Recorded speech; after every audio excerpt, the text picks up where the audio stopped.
Let's go.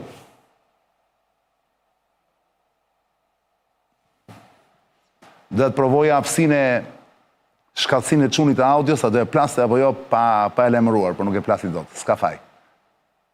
Kujdes. Jemi gati radio? Ta bëjmë një testin? Jo. Jo. Shizi mbron radio. Çunat e regjis. Sheri Rama Kurti Kulla, çfarë fshihet mbrapa? Kjo është fabula e parë që ne do trajtojmë sonte. Po para se të jap fjalën Kulla dhe të më shpjegosh pak kulisat e këtij sheri, pse bëhet pikërisht tani, kush përfiton, cili është qëllimi i njëri dhe i tjetrit. A është rasti që ndodh tani që janë zgjedhje lokale atje dhe pritet raundi i dytë? A është për efekte thjesht elektorale dhe nuk ka asgjë mbrapa? Apo ndoshta kryeministri i Shqipërisë, Ramsi Katës, siç e quaj unë, kërkon të lëjë gjurmë pranë institucioneve ndërkombëtare dhe për të thënë që ja, ky është momenti që ne jemi bashkë. Unë kam marrë vesh nga burime që nuk mund t'i citoj dot, se komuniteti ndërkombëtar, amerikanët, le ta themi kështu, nuk është se kanë qenë shumë dakord për këtë lloj proteste, ju duket pak sikur destabilizohet rajoni. Midha të protesta është mbajtur, Ramsi si gjithmonë, Ramsi 4 është furbo, është dinak dhe nuk del asnjëherë vet, organizon por nuk del asnjëherë vet, por aty ishin ca personazhe të tjerë, përveç Ali Ahmetit që erdhi nga Maqedonia e Veriut, aty ishte edhe ky thuaj deputeti i PS-s, që duhet të jetë i bie të jetë kryetari i grupit parlamentar, zoti Balla, i cili kishte një dhimbje koke, nuk kuptohet se pse, dallua fare qartë në video, ai zinte që po filmoi. Le ta shohim dhe rikthehemi në studio, shikojeni. Një kom UÇK! Një kom një histori! Ky tubim është në vizilje të lumë elektronik.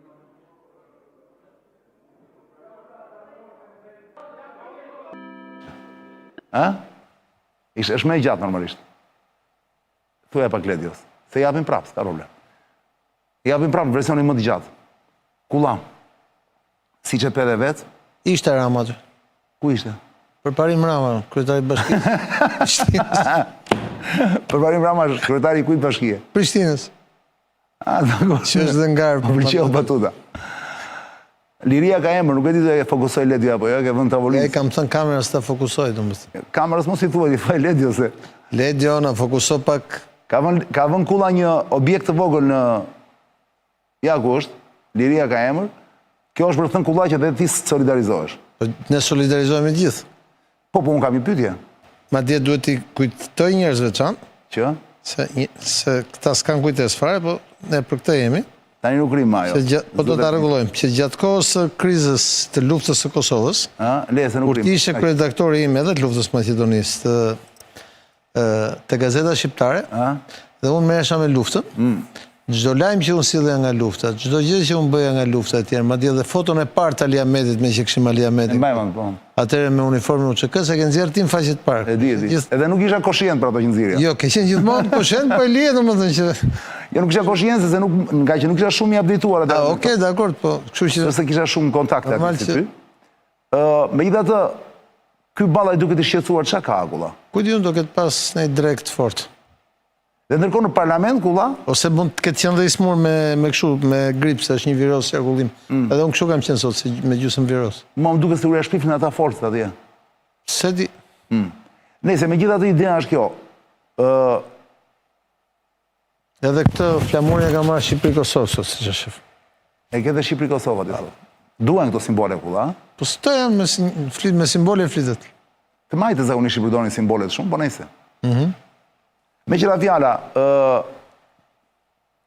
ja ku janë, ja, mbande foton e Ramsit 4 ky Balla, mban kështu dhe kapin kamerat.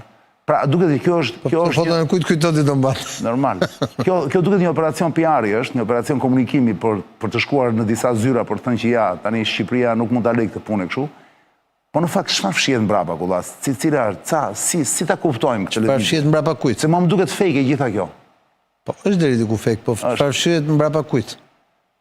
Mbrapa sherit një Rama Kurti, dhe e dyta, çfarë loje po bëjnë ta me amerikanët, se gjithmonë është do ekuacion, në tilla ngjarje duhen llogaritur gringot.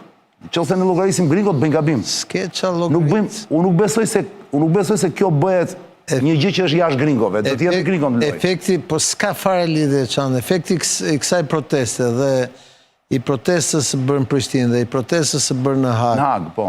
Është një serial protestash. Në raport me gjyqin nuk ka asnjë lloj efekti. Në raport me gjyqin nuk impaktohet gjykata. Fare. Madje nëse mund t'japin efekte e jepet të kundër, domethënë.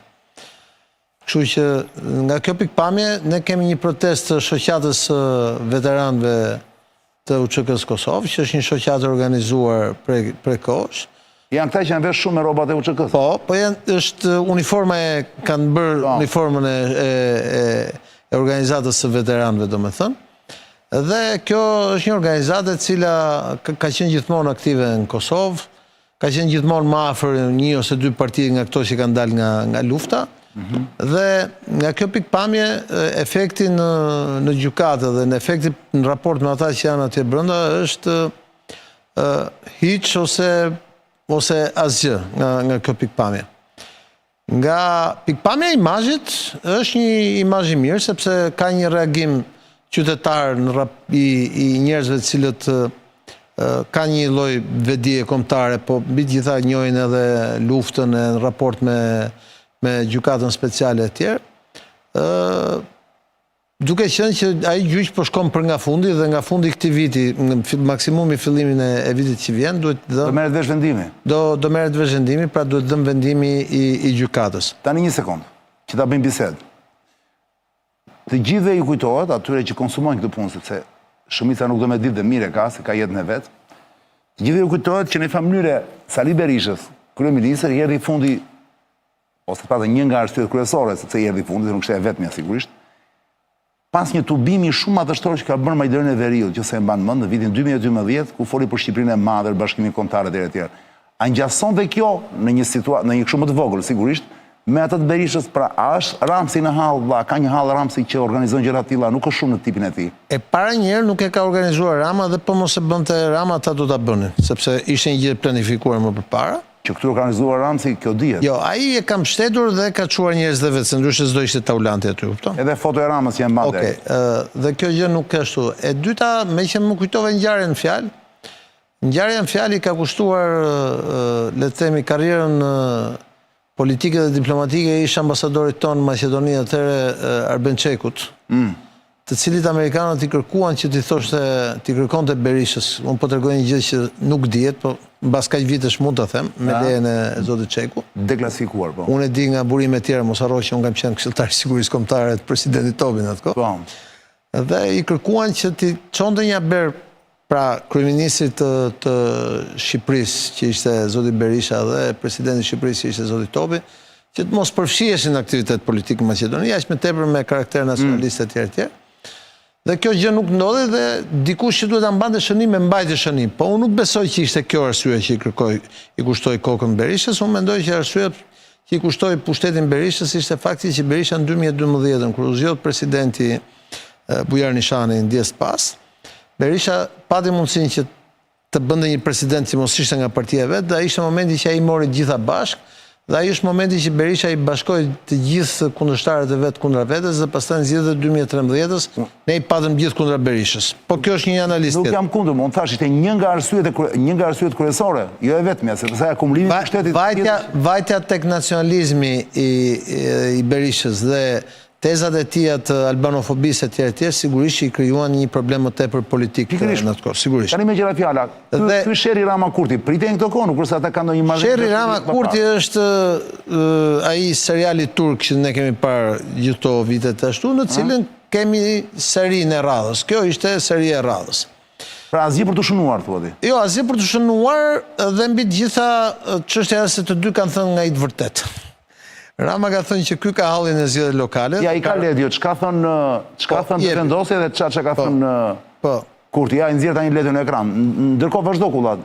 Çështja jepet ti si informacion. Çfarë tha vetvendosja që reagoi Ramsi? Vetvendosja tha që Rama tha atëherë ka ardhur dhe na ka kërkuar që ta votojmë gjykatën speciale, dhe ka ardhur vetë Rama me helikopter, se ishte koha që ishin aleat ngushtë këta me Albinin. Rama dhe Albini ishin njerëz. Ju muhabet në vitin 2015, kur është votuar gjykata. Çështja është që vetvendosja nuk e ka votuar atë gjykatë dhe ka qenë kundra, dhe ky është fakt historik. Ndërkohë që fakt historik që atë gjykat e ka votuar, e ka suportuar dhe ka çuar përpara ai që është mburg sot, Hashim Thaçi. Dhe një nga njerëzit që ka qenë kundër kësaj gjë është edhe ai që është atje në burg po Recep Selimi, dhe deri diku ka qenë edhe Kadri Veseli kundër, pavarësisht se pastaj u detyrua ta votojë etj. Dhe në këtë kuadër ka qenë dhe qeveria e Shqipërisë së kohës, ja ta votojmë se duan këta tuajt etj, po pa u thelluar shumë, sepse duhet të themi një gjë që në Shqipëri ka pak njerëz që marrin vesh nga këto gjëra. Shqipëria ka pas vetëm një siklet, le ta themi, në raport me gjykatën speciale. Gjykata speciale Shqipëria apo Kosova? Shqipëria. Gjykata speciale është ngritur nga pretendimet mediatike, që pastaj janë mbështetur nga senatori Vizrean Dikmarti. Carla Del Ponte ishte e para, pastaj e mori ky ditë. Me librin e Carla Del Pontes, që pastaj u bë me suportimin dhe mbështetjen lobimin e Rusisë, të aleatëve të Rusisë, Këshillit të Evropës dhe të Serbisë, për atë që quhet shtëpi e verdhë. Shtëpi e verdhë, po. Trafikimi organeve. Pra trafikimi organeve. Dhe në atë kohë, e cila nuk është akusot kundër Thaçit. E cila nuk ka qenë akus, po në atë kohë. Ajo krijoi. Po në atë kohë, po të shohim kush ishin në krye të qeverisë shqiptare, ishte Pandeli Majko, që ishte deputet deri para pak muajsh, ish ministër, ish kryeministër etj. Ishte Edi Rama ishte ministër në qeveri që tashmë ishte kryeministër, president ishte Recep Mejdani, drejtuesi i njësisë në Spitalin Ushtarak e tjerë është presidenti Soçëm Bajram Begaj. Pra Shqipëria kishte një lloj sikleti dhe mbështeste këtë gjë për të thënë që ne duhet të heqim baltën nga Shqipëria. Ndërkohë që ai ishte vetëm sebepi për të krijuar gjykatën speciale. Dhe gjykata speciale është një përgjegjësi politike që i ka ngelur atyre që e kanë krijuar. Dhe që po e vuajnë burgun sot, që të themi të vërtetën. Qartë, u bën 5 vjet, po. Në këtë pikpamje nuk ka asnjë lajm që të na thotë Albini që ky ka marrë helikopterin, avionin, makinën, ku diun se çka ka marrë dhe ka shkuar të bini Albinin, nuk ka gjë se Rama e ka bërë publikisht që mbështesë gjykatën speciale. Pra është e vërtetë ajo që thot Albini, siç është e vërtetë ajo që thot Rama, që Albini ka sot reagon sot sepse ka merakun e zgjedhjeve lokale, sepse është mes të zgjedhjeve lokale. Pra të dy kanë thënë nga gjysmë vërtet që e lidhin me këtë protest, po që s'ka në gjë, sepse kjo protest mund bëjë edhe pak pas një muaj me 28 nëntor, që është dhe festa jonë kombëtare dhe që është dhe ditëlindja Adem Jasharit që ka bustin të rruga Durrësit, dhe çështja është mirë do ishte të mos e bënin pis politikisht protestën, asnjëra palë as tjetër, madje as PD-ja që e kuzoi. Dhe pak njerëz ishin, nuk është se kishte shumë sot. Po sepse ishte edhe dita me lagështirë. Për shembull, unë do shkoja. Po tjetë kauzë fort, nuk pierd njëri për shiu, no? Po ka njerëzit kanë dhënë halle. Unë do shkoja, po isha si me gjysmë gripë etj dhe e koha me shije dhe rujta veten, sepse do rujmë edhe. Megjithatë fjala Okulla, si ballafaqojnë këta që sot protestues që sot ishin atje dhe të tjerë që nuk ishin xhanon. Si e ballafaqojnë faktin që Hashim Thaçi me Edi Ramën, në Ramsin e 4, do ndanin Kosovën. A nuk i bezis kjo gjë? Dhe sot janë kundër Kurtit, i cili duhet thënë, ka qenë dhe është absolutisht kundër ndarjes veriut Kosovës. Si shpjegohet ky paradoksi? Plani i ndarjes Kosovës është një plan i vjetër rus dhe serb, dhe ne kemi parë planin që ka Rusia për ndryshimin e kufive në Euroazi, sepse Rusia është shteti që kur u krijua u shpërbë Bashkimi Sovjetik, humbi shumë territore dhe kërkon që të bjerë parimi OSBE-s i mos ndryshimit kufive dhe të shkojnë në një marrëveshje të madhe me Perëndimin, me Amerikën kryesisht, për korrigjimin e kufive dhe inkorporimin e rusëve që janë jashtë territorit të Rusisë brenda shtetit të madh rus, dhe është ajo që ne kemi parë që ka ndodhur 3 vitet e fundit në Ukrainë. Këtu, në atë kohë, kjo gjë është hedhur si tezë në cilën kërkohej pra një lloj jo ndarje e Kosovës, po korrigjim kufish. Në cilën ka pas zëra pro dhe zëra kundër. Unë në emisionin tënd vazhdimisht kam qenë kundër, duke thënë që kjo është një gjë që nuk na leverdis, aq më tepër një rajon si Ballkani që ndryshimi i kufive mes dy vëllezërve në Shqipëri ne kemi parë që gardi mes dy vëllezërve nuk ndryshon pa sherrë, pa dhunë, pa luftë, jo më në Ballkan që do të thotë ribërje luftësh. Dhe unë mendoj që realisht futja e Hashim Thaçit politikisht në atë hulli ishte një gabim i cili kushtoi Hashim Thaçit atë ku është sot, pra rënien politike dhe vajtje në gjykat, pasi unë mendoj që ka qenë një kalkulim i gabuar duke menduar që po të hynte në një negociata me Serbinë demokratike të mbështetur nga Perëndimi, ishte procesi Berlinit, qofse ty të kujtohet. Qartë. Do na fusin gjithëve shpejt e shpejt në BE e tjerë. Gjërat që ishin gjitha gënjeshtra që nuk ndodhen. Dhe unë mendoj që arsyeja pse Rama ra në kurthin e kësaj gjëje ishte sepse në atë kohë ishin këta liderët e BE-s që thonin shpejt e shpejt gjithë bashkë e tjerë dhe ky donte të merrte rolin e një si të themi e një lideri shqiptar që i përfaqësonte të gjithë, që do shkojmë gjithë bashkë rajonal, po e qartë. Me një naivitet të një njeriu pa eksperiencë dhe pa i njohur se si janë slavët dhe serbët në Ballkan. Dhe kur thonë një gjë, mendojnë gjëra komplet tjera, dhe tjetër gjë është çfarë thonë tavolinë dhe tjetër gjë është çfarë bëjnë. Për shembull, ai që është pasardhësi i partisë Miloševićit në Serbi, që është sot kryetar parlamenti, ishte kryeminist, ishte ministër i jashtëm, edhe në tavolinë është burr shumë i këndshëm e tjerë, ai madje kur ulet piraki këndon dhe mora mandolinën, e këndon dhe shqip e tjerë i bie dhe kitarës, pastaj kur del në publik është komplet një natyrë tjetër, një ultranacional. Qartë, është në rol, po. Dhe aq më tepër Vučići, i cili ka qenë ministri, vjen nga partia e Sheshelit dhe ka qenë ministri i informacionit në kohën e luftës së Srebrenicës, pikërisht të Slobodan Miloševićit dhe të luftës Kosovës.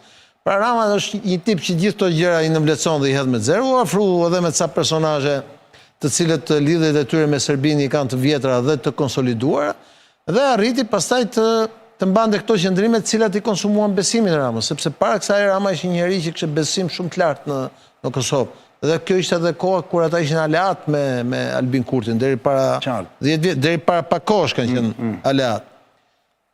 Kur plasi dhe dështoi Open Ballkani, nga të cilët pastaj Rama bëri atë që u largua etj. Dhe kur u pa që kjo puna e ndryshimit të kufive, prit se s'është kaq kollaj, sepse janë kundër kroatët, janë kundër tjerët dhe nuk është kundër Vatikani, janë kundër një pjesë e madhe e aleatëve, Amerika e tjerë, dhe ishte histori lobistash më shumë se sa histori e një planit vërtet. Atëherë ai e kuptoi dhe u tërheq.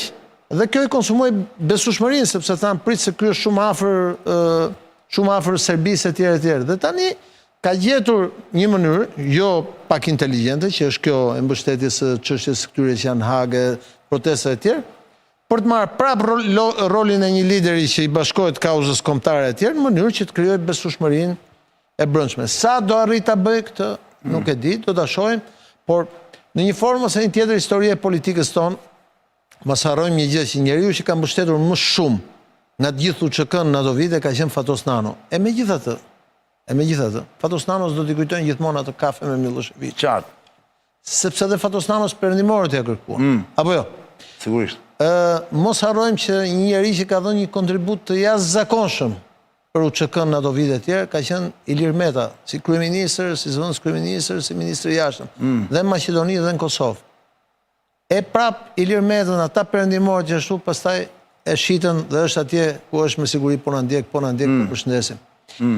E me radhë, to janë gjëra që kanë ndodhur tek ne. Pra nëse ne do mendojmë se bëjmë një veprimtari sot dhe ata do kujtohen, kjo është naivitet politik.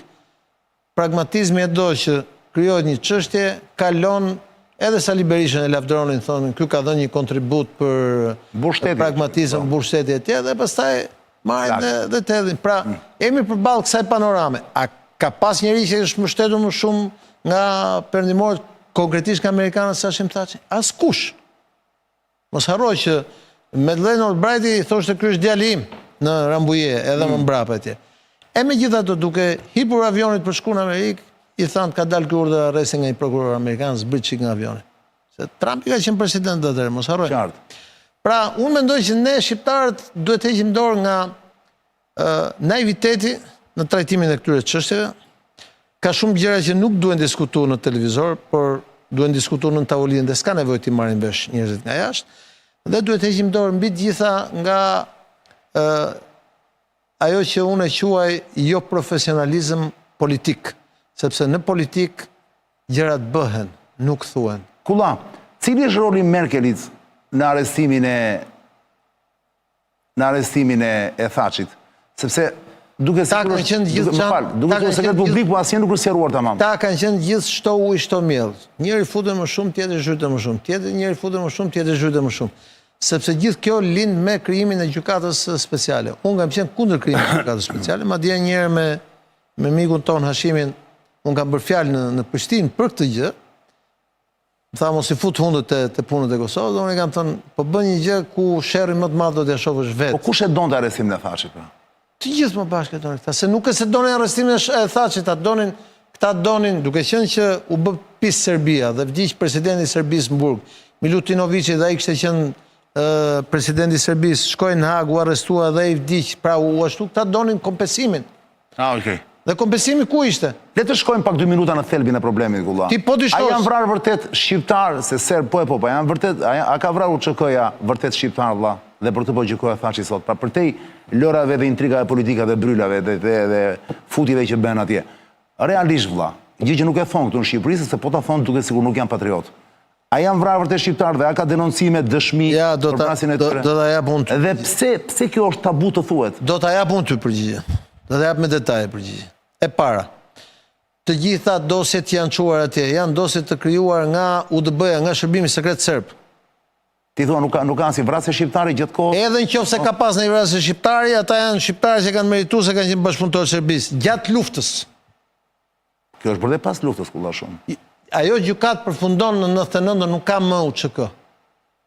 Ti thua ajo merret me ngjarjet deri në 99. Pra, ngjarjet fillojnë, pra e para një periudhë e parë për cilën flasin këta, nga ata që janë burg atje vetëm Recep Selimi ka qenë. Pra ti e rrezon komplet tezën që atje vërtet UÇK-ja mund të ketë duart me gjak. Ore, nëse ka një gabim që kanë bërë këta zotërit që janë burg, një gabim i quhen këtyre, 99% të atyre dosjeve mund t'i kishin shqyrtuar prokuria normale e Kosovës dhe nuk do ndodhte asgjë.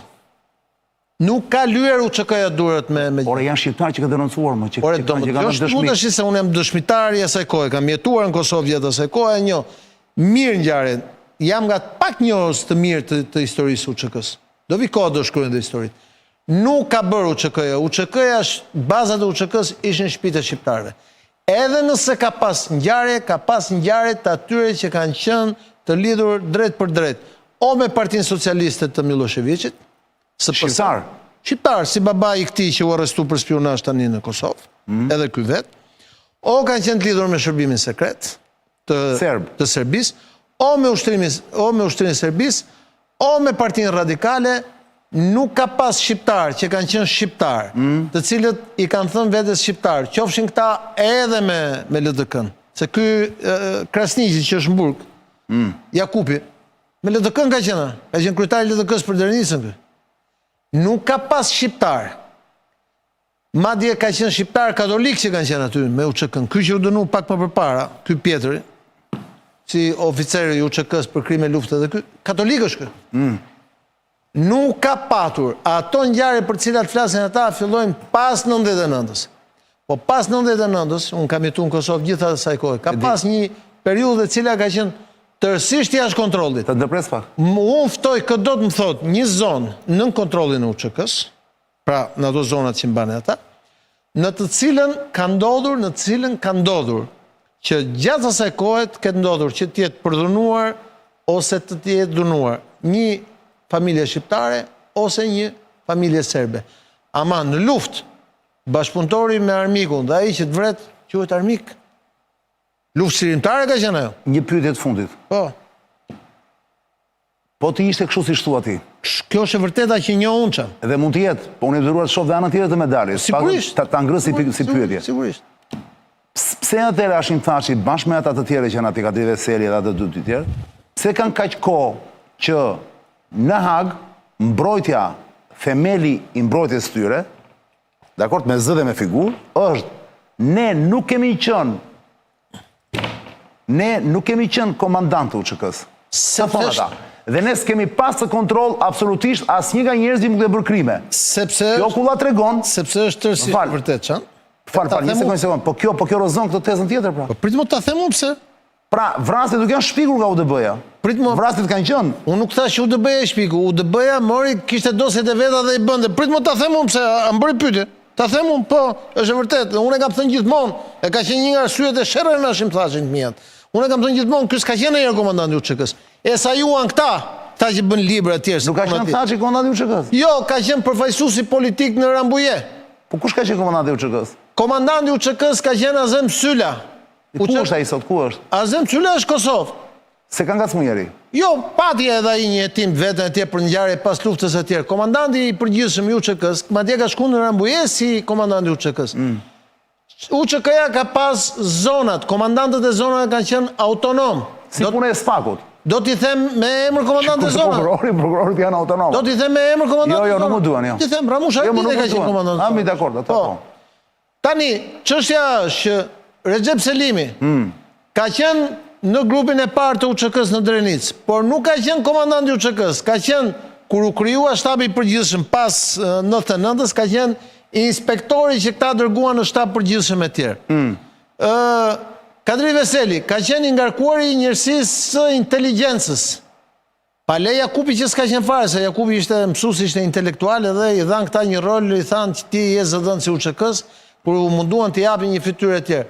Nuk ka patur, çështja se këta e përdorën të gjë për të marrë pushtetin Kosovë pas lufte. Dhe prandaj janë atje sot. Ti thua janë pafajshëm ata kulla? Unë nuk thash nuk ka njerëz të fajshëm dhe të pafajshëm. Unë them që gjykata është ilegale. Ilegale? Po, kjo gjykata është ilegale, këta që votuan duhet i kërkoj një falje të madhe popullit Kosovës. Ilegale nuk është kulla këta e votuan, si që ka ilegale. Pikërisht pra, ta kanë votuar një gjykatë ilegale me logjikë politike se mendonin që nëpërmjet saj do mbanin pushtetin të ndihmuar nga perëndimorët. Dhe ata që i thanë bëjeni, ata i çuan në burg. Po kjo do thotë që është ilegale. Është një gjykatë e paligjshme e votuar nga Parlamenti i Kosovës. Nuk është legjitime do thuash, se ndryshon. Ilegale në gjykimin tim është paligjshme, është tërësisht ilegale. Pavarësisht se ajo e bërë dhe unë e di që ata e kanë bërë për dënuar këta, s'kan bërë për dënuar mua. Qatë po? Po ajo gjykatë është tërësisht një turp që është krijuar. Çështja është që gjithë këta bashk, përfshi dhe ca të tjerë që nuk dalin sot se nuk e majnë vetëm për burrat mirë etj, se si duan edhe në Kosovë, kupton se i njohin familjet, i njohin kush janë etj. Gjithta duart orkestrin thonin bëjmë gjykatë. Iku atë e morën vesh ato. Dhe s'mund ta imagjinoni që do ishin në burg burr tani. Dhe kjo nuk mund të gjykojmë ne sot. Po mund të gjykojmë atë që kanë ndodhur para kaq vitesh me para 10 vjetësh. Atëherë u përdor politikisht dhe sot po përdoret prapë politikisht. Jam dakord pra. Po, kaq. Pra, duhet të thënë që Albin Kurti duam ne, ka qenë njeriu më këmbë tok, ka qenë kundër atëherë, është kundër tani. Jo, ka qenë konsekuent në këtë gjë, nuk mund të shoh. Po siç ka qenë konsekuent dhe sa të tjerë. Se me që jemi të shoqata, njeriu që ka qenë konsekuent kundër krijimit të kësaj gjykate speciale ka qenë Nasim Haradinaj, që ishte në burg, ka qenë kryetari i kësaj i OVL-s, i organizatës veteranëve, edhe vetë organizata ka qenë kundër krijimit të kësaj të gjykatës speciale. Ka qenë edhe treqereku i atyre që votuan, ka qenë kundër gjykatës speciale. Unë kam folë vetë me Kadri Veselin, kur erdhi këtu, atëherë ishte kryetar parlamenti. Ka qenë shefi i shërbimeve sekrete? Po, kur erdhi këtu, atëherë ishte kryetar parlamenti kur votua, erdhi ishte me Xhavit Halitin, i priti Lirmeta, ishin për i darkë dhe të nesme mbajta me Kadriun të shtëpia e Indrit Carës në Kavaj, ka qenë gjallë ndjes pas i jati Luli.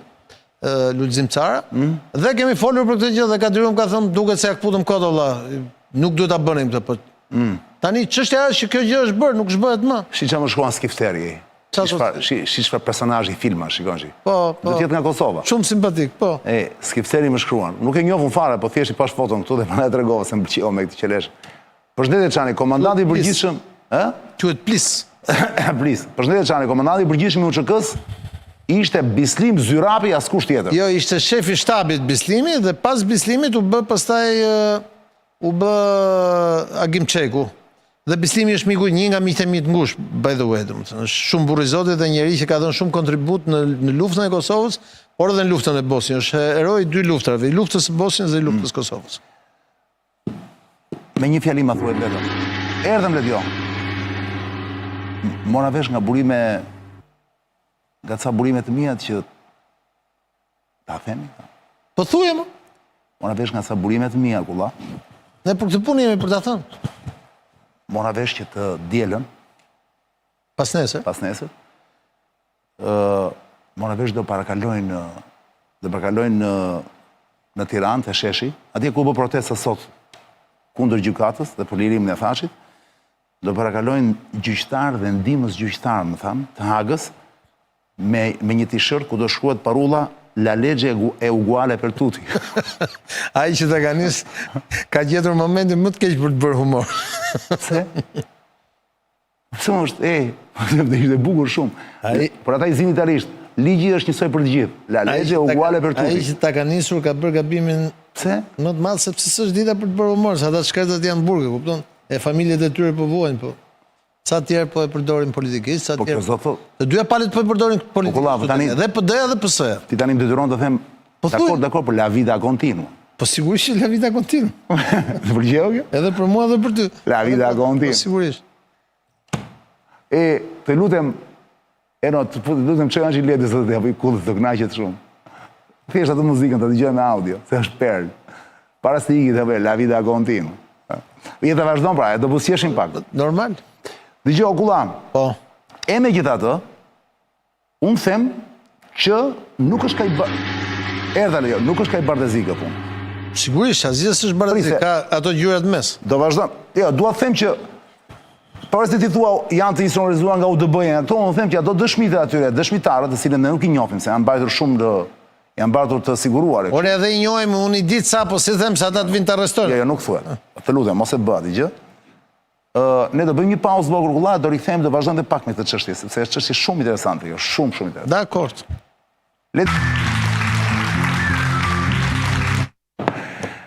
U rikthyet, ora është 21:40 minuta dhe 5 minuta fare do ri, dhe 5 minuta vetëm do ri me kullën për çështjen e plasë dhe një të fabulë e ekran letjo. E sherit Ramsi Kurti, po në fakt për te sherit Ramsi Kurti që nuk është se na intereson shumë të them drejtën. Kulla, më thuaj të lutem, realisht, dhjetor, janar, shkurt, kur dali vendimi, kur do bëhet gjykimi. Ti si mendon, për te të gjithave, a do dënohen realisht ata dhe në qoftë se dënohen, ti mendon dënohen shumë apo pak? Unë mendoj që... Thaçi me shok. Nëse qëndron në këmbë kjo gjykatë, e cila është gjykatë që është ngritur me një padrejtësi të madhe, dhe është ngritur enka si dënohen ata do dënohen në mënyrë të padrejtë. Këtë mendon ti? Sepse unë mendoj që ajo gjykatë është ngritur në mënyrë të padrejtë, ka vazhduar në mënyrë të padrejtë dhe do ta përfundojë në mënyrë të padrejtë. Kulla, më falë tani se nuk duhet të bëj. Është një gjykatë e krijuar për të balancuar me dënimin që mori Miloševići dhe të tjerët. Që do thotë dhe ajo ka qenë e padrejtë atëherë. Jo, ajo ishte gjykatë ndërkombëtare për gjithë luftën e Jugosllavisë. Po duke qenë që në fund u fut dhe pjesa e Kosovës, ata e dënuan dhe ai vdiq i pa dënuar Miloševići. Bravo vetën apo? Si gjysëm kështu, gjysëm ashtu. Dgjoj Kulla, i sish muhabeti më. Sepse, ore, janë sa gjëra nga ndonjëherë që ne do të thënë, okay, ideja është kjo pra që të gjitha njerëzit që serbët atëherë që u dënuan nga gjykata e Hagës, përveç Miloševićit, ka qenë dhe këta, Mladići... Ati, shumë. Janë shumë ata figurat, apo jo? Sot ata vazhdojnë konsiderohen në Serbi, Kulla, janë heronjë. Siç konsiderohen në Kosovë, nga një pjesë kosovarë është Thaçi me shok, apo jo? Po sigurisht. Ata u dënuan. Askush nuk pyeti për opinionin e serbëve në atë kohë. Edhe serbët kanë reaguar që ata të mos dënoheshin. Ta thashun pra që protesta realisht... Pra në këtë kuptim, do mbajnë dy standarte. Gjykimi atyre ka qenë i drejtë dhe ky është i padrejtë, apo janë dyja të padrejta, apo janë dyja të drejta. Protesta është simbolike. Jo, ka një diferencë. Cila është diferenca? Po thash pra, ata kanë bërë luftë, kanë përdorur shtetin i cili ka bërë terror ndaj qytetarëve të vet, ata kanë bërë luftë mbrojtëse. Kjo është diferenca, nuk është diferencë e vogël, është diferencë e madhe. UÇK-ja është projekt që lind nga fshatrat e Kosovës, nga trinjtë e Kosovës për të mbrojtur shtëpitë e tyre. Sot nuk po dënohet, sot nuk po bëhet gjyqi UÇK-s, kujdes. Se mënyra si interpreton ti, mua më nxjerr komplet jashtë loje, por në fakt nuk është kështu. Sot nuk po dënohet UÇK-ja. Sot ata njerëz janë në gjyq, më fal kullata. Sa është ndërmarrje e përbashkët kriminale, gjykimi po bëhet ndaj UÇK-s. Po jo pra kulla. Po kjo është. Fatkesisht është kështu.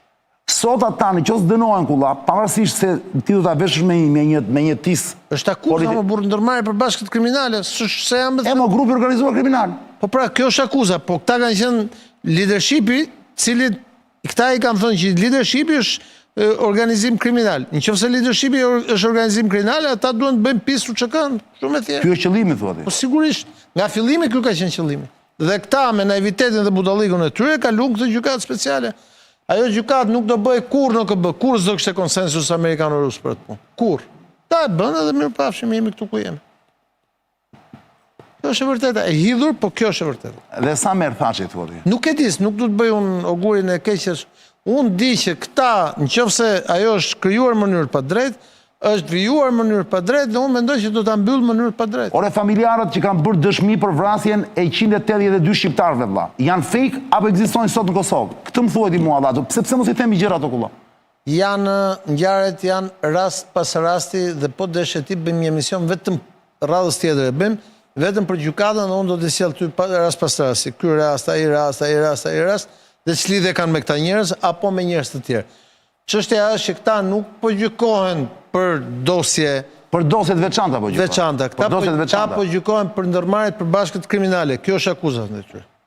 Ku i fusin pastaj gjithë organizim në plagosje, vrasje, ku diun torturë etj. Po këta po organizohen për ndërmarrje të përbashkët kriminale. Kjo është akuza, me këtë akuzë janë arrestu, ku këtyre i kontestohet fakti që këta kanë qenë leadership i kësaj ndërmarrje të përbashkët kriminale dhe bëjmë pjesë pikërisht Ushtrisë Çlirimtare të Kosovës, e cila po ta përsërisë edhe një herë është projekti më serioz që ka ndodhur ndonjëherë në Kosovë nga shqiptarët dhe nuk ka lindur politikisht, po ka lindur poshtë nga baza, nga fshatrat, nga njerëzit e varfër, nga ata që kanë qenë hall. Se po të prisin me herë nga qytetet e Kosovës nuk kishte bërë. Se ti thua që nuk ka qenë gringot mbrapa krijimit të kur është kriju ÇK, amerikanët kanë qenë tërësisht kundër dhe qunin organizatë terroriste. Pastaj janë mbështetën apo jo? Mbrapa në fund fare kur gjërat kishin marrë drejtim komplet ndryshe. Po, vjen mbrapa ajo punë. Po, thash pra do analizojmë një herë tjetër, nuk mund të flasim më shumë se i bëjmë dëm atyre që janë në burg. Këtë thuaj. S'duhet me forcë i bëjmë dëm atyre. Do flasim për historinë e UÇK-s, se do mbaroj ky gjyqje, do flasim për historinë e UÇK-s, bashkë do flasim këtu, e do themi disa gjëra që njerëzit nuk i kanë dëgjuar dhe nuk janë ashtu siç e thonë.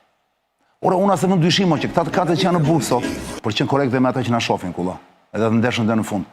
Unë se vend dyshim që këta të katët që janë në burg sot nuk kanë shkrepur ndonjë armë kundër njeriut, nuk kanë bërë gjë këta vetëm personalisht. Rexhepi ka qenë luftës, ka qenë një edhe një herë parat me Adem Jashar. Nuk besoj se Rexhepi vet ka shkuar dhe ka vrarë një familjar të një shqiptari që ka bërë dëshmi sot. Jo, valla, nuk ka krime shqiptare. Po pra, jo, janë vrarë shqiptarë, janë vrarë kulla. O çan, ka njerëz, se mojnë as ata vetë. O çan, ka njerëz që kanë folë shqip dhe flasin shqip dhe kanë menduar serbisht dhe kanë adhuruar Serbinë dhe kanë qenë me Serbinë gjatë luftës Kosovë kanë ndodhur kjo. Ore zotri, ata janë kosovarë, flasin shqipur që janë vrarë më burkulla. Të nxjerrun ty, po thash pra shqiptarët Kosovës, të cilët e adhuronin Serbinë gjatë luftës, kanë bashkëpunuar me Serbinë kundër UÇK-s. Çfarë prisje ti të bënin?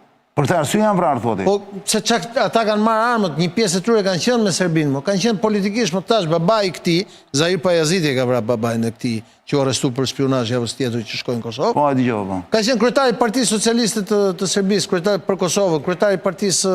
Ti e thua tani sikur është një tabu, po në atë kohë si ishte ndonjë gjë pa lisht. Po ka qenë kryetari, ka qenë leadershipi politik i atyre që bënin dhunën dhe që ishin pushtuese dhe që vrisin civilët shqiptarë. Ka bë masakra ndaj shqiptarëve, ndaj civilëve shqiptarë. Po ja pse vrante për shembull? E vran pra? Jo. Të do vrisin, po i vran babain, se ai ishte ashtu. Për këtë ishin nis për ta vrarë. Normal, se këtë do vrisin. Ai ishte bashkëpunëtor me okupatorin, me pushtuesin, çfarë do bën? Pra ti thua janë vrarë kolaboracionistët.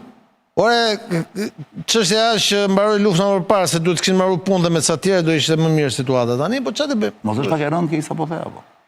Po kjo është lufta ishte me pushtuesin, çfarë do ti? Ti bashkëpunon me pushtuesin, çfarë? Nuk janë vrarë gjatë luftës, janë vrarë pasi lufta ka mbaruar. Pas luftës është historinë vete. Kjo është historinë vete. Nëse do merrem me krime pas luftës, është histori që përgjithësim pas luftës e ka unë miku dhe e ka ndërkombëtarët dhe të merren për çdo dosje. Gjatë periudhës luftës, kush ka bashkëpunuar me armikun është kolaboracionist dhe stop mbaroi muhabetin. Nuk thash jo. Këtu problemi pyetja ime është kjo, ndoshta kjo ja vlen që diskutohet një ditë. Jo, problemi është që këta sot po akuzohen për vrasje shqiptarësh dhe pas 99-s. Ato përfundojnë pas 99-s, nuk është më UÇK-ja përgjegjëse. UÇK-ja përfundon me 99-ën. Pas 99-s hyn KFOR-i dhe OKB-ja e merr kontrollin e sigurisë së Kosovës. Ta kanë qenë në për shtëpitë e tyre, këta krijuan partinë, bën atë qeverinë e përkohshme, pastaj hyn në... Kur erdhi Thaçi në pushtet pas 99-s? Hashimi ka ardhur vonë shumë pushtet, bën qeverinë e përkohshme në Rambuje, nuk funksionoi ndonjëherë. Di pa, po në çat viti vetëm për ta kujtuar njerëzve. 6 muaj në 99, po se ishte në pushtet, ishte një qeveri... Po kur erdhi kryeministri Thaçi më? Kryeministri është bërë tamam në 2007, pas kur bën zgjedhjet 2007-s. Pra 8 vjet pas marrimit të luftës. Po shumë më vonë, 8 vjet pas marrimit të luftës, kur kishte vdek Rugova në 2006 dhe Ramushi ishte në burg në Haga dhe ai domethënë si doli pavarësisht. Kështu që nuk është se atëherë ngeli fusha bosh dhe u bë Hashimi kryeminist, fitoi zgjedhjet dhe u shpall pavarësia e Kosovës në 2008-ën. 2009 doli vendimi i gjykatës ndërkombëtare 10 vjet më vonë që i dha drejt Kosovës për të krijuar shtet. Dhe këta në 2010 në mënyrë absurde shkuan pastaj dhe i hapën rrugën kësaj që kemi sot, kësaj maskarade, domethënë, me gjykatën speciale. Më thot njëri Çani, ke drejt për atë që i thua Kullës, si serbët konsiderojnë luftarët e tyre heronj, të njëjtën gjë bëjnë dhe shqiptarët me OÇK-n. Si Ballkanas nuk e kuptojmë dot ligjin e drejtën kur nuk la leverdis ne. Po sepse ka një diferencë të madhe. Ata ishin ushtria pushtuese dhe përdorin ushtrinë kundër qytetarëve të vet. Ta mbronin shtëpitë e tyre. Nëse këta do kishin shkuar të bënin akte terroriste në Beograd apo Nish, ka drejt. Në momentin që këta janë territorin e tyre, këta janë ushtrisë. Dhe Ruel Domi që është analizë vazhdon. Ata që ne i konsiderojmë terroristë, ata i konsiderojnë heronj dhe ata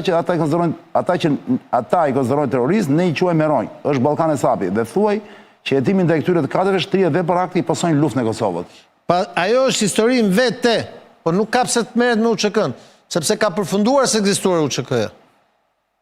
Me hyrjen e KFOR-it në Kosovë përfundon se ekzistuar. Po, ka akuza, sipas akuza shtrihen dhe pas luftës pra. Por akuzat shtrihen edhe në territorin e Shqipërisë, po kjo s'do të thonë që pas krimet luftën e Shqipërisë do të thotë. Krimet në veriun e Shqipërisë në atë kohë janë bërë për ato histori që ne e dim që janë bërë e tjerë, janë vrarë më shumë shqiptarë Shqipërie, edhe kjo nuk i fut në luftë të Ruelit, se edhe mua më shkruan ndonjëherë Rueli.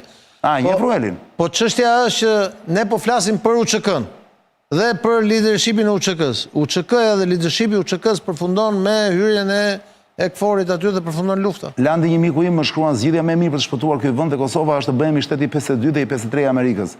Me Trump ta bën Amerika. Po pra, nuk i duhemi. Çe doktor nevojtore. Me Trump mund të bëhet kjo, se ai i thot Kanadas kështu, Groenlandës po ashtu, kush politikan do të artikulojë këtë gjë, do fitojnë njerëz se ky vend nuk bëhet me politikan shqiptar. Po ti vjen në vesh Trumpit, mund të duket interesante. Ne mirë do ishte që leadershipi jonë politik mos e lejë komunikimin nëpër Facebook dhe nëpër Twitter. Çani pyetën Kullën, 2.4 miliardë euro ka shku gjithë gjykimi në Hag?